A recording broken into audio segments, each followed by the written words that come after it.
바로 문재인 정부입니다. 북한의 가짜 평화에 속아 핵무기 고도화 시간만 벌어주고 말았습니다. 그 결과 우리 국민은 북핵을 머리에 이고 살아가고 있습니다. 대통령 체포를 위해 국가의 공권력이 서로 충돌하게 된다면 전 세계가 대한민국 국격의 추락을 지켜보게 될 것입니다. 앞과 다른 이재명 대표의 이중적인 면모를 그대로 보여주는 대목입니다. 그래서 시안보는 손발이 묶여 국정을 강요받을 것입니다. 이처럼 야당의 특검법은 북한만 좋은 일을 시키는 것입니다. 이것이 내란 특검이 아니라 종북 특검, 이적 특검, 안보 해체 특검이라고 불려야 마땅합니다. 절대로 수용할 수 없습니다. 대한민국 역대 정부 중 외환의 위협을 가장 고조시킨 당사자가 누구입니까? 바로 문재인 정부입니다. 북한의 가짜 평화에 속아 핵무기 고도화 시간만 벌어주고 말았습니다. 그 결과 우리 국민은 북핵을 머리에 이고 살아가고 있습니다. 만약 특검으로 외환죄를 수사해야 한다면 그 대상은 문재인 정부와 민주당이 되어야 합니다. 민주당은 국정 혼란을 틈타 대한민국의 외교 안보 정체성을 와해시키려는 모든 시도를 중단해야 합니다. 권력의 눈이 멀어 외교 안보 정체성까지 붕괴시킨다면 이것이 바로 내란입니다. 공수처와 국가수사본부의 불법 체포영장 집행과 관련된 논란이 지속되고 있습니다. 국수본이 수도권 지역 지방경찰청에 인력 파견을 요청하면서 경호처와 경찰 및 한남동 시위까지 유혈 사태 가능성이 우려되고 있습니다. 대통령 체포를 위해 국가의 공권력이 서로 충돌하게 된다면 전 세계가 대한민국 국격의 추락을 지켜보게 될 것입니다. 이 모든 사태의 원인은 공수처입니다. 내란죄 수사권이 없음에도 불구하고 공명심에 들떠 수사를 시작했고 서부지방법원에 위법적인 영장을 청구했으며 지휘권도 없이 경찰을 지휘하려 들었습니다.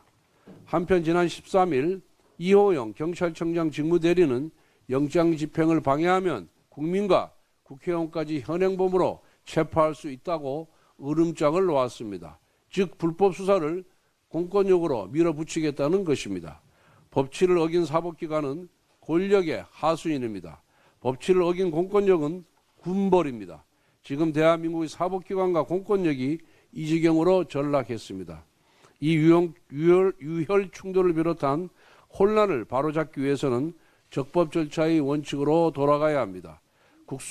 공수처와 국수본은 영장 집행을 중단하는 것은 물론 불법적 수사에서 당장 손을 떼야 합니다. 경찰로 수사를 이관하여 절차적 흠결 없이 진행해야 합니다. 만에 하나 유혈 충돌이 발생한다면 처음부터 불법 수사를 진행해온 공수처와 국수본의 책임이라는 것을 명백하게 밝혀두겠습니다. 지금이라도 대한민국 국격에 맞게 질서 유지를 위해 노력해야 합니다.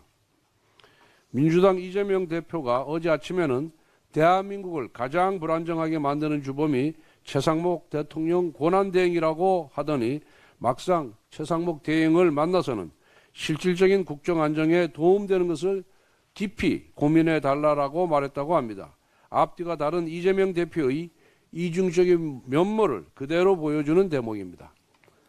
그래서 실질적인 국정 안정에 도움이 되는 것이 무엇인가 봤더니 이재명 대표가 경제부총리 최상목 대행에게 추경을 제안했다고 합니다. 국가 핵심 예산을 마구 칼질해서 일방적인 감액 예산을 처리한 민주당이 새해 벽두부터 추경을 제촉하는 것은 참으로 뻔뻔한 일입니다. 그런 가운데 민주당이 또다시 지역화폐법을 추진한다고 합니다. 결국 이재명 대표의 목적은 지역화폐를 통한 현금살포 포퓰리즘일 뿐입니다. 머릿속에는 온통 대통령 선거 플랜뿐 국가 경제에 대한 고민은 안중에도 없는 것입니다.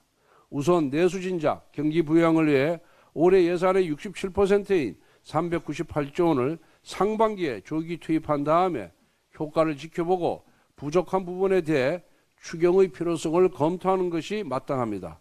지금 예산을 제대로 집행하지도 않은 상황에서 오로지 이재명 대표의 지역화폐 포퓰리즘 공략을 위한 이재명의 대선령 추경은 절대로 받아들일 수가 없습니다. 국민의힘은 정부와 함께 역대 최고 수준의 예산 조기 집행을 통해서 경제 상황을 점검한 후 선제적으로 추경 논의를 시작하겠습니다. 민주당은 때를 기다리기 바랍니다.